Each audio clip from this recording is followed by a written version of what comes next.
Tento váš politický lynč voči vláde Viktora Orbána je prejavom bruselského neokolonializmu. Vyčítate Maďarom, že sú proti nelegálnej migrácii. To sme aj my. Vyčítate im, že odmietajú vaše LGBTI experimenty.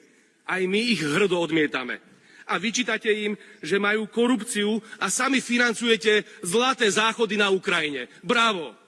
Vyčítate im, že bojujú proti sorošovským mimovládkam. A dobre robia, veď majú zdravý rozum. Slováci Maďarom držia palce. Nemáte žiadne právo Maďarov trestať za ich suverénnu politickú líniu. U nás kvôli tomu, že chceme mier s Ruskom, takmer zavraždili predsedu vlády Roberta Fica. Také sa vám páči, že? Toto, čo tu bruselskí aparáčici predvádzajú, má len jeden jediný dôvod. Nehanebne vstupujete do volebnej kampane v Maďarsku a chcete, aby Orbán prehral voľby. A to je cez všetky čiary. Slovensko nikdy nedovolí, aby Brusel trestal Maďarov a vždy budeme vetovať akékoľvek takéto rozhodnutie. Máte smolu.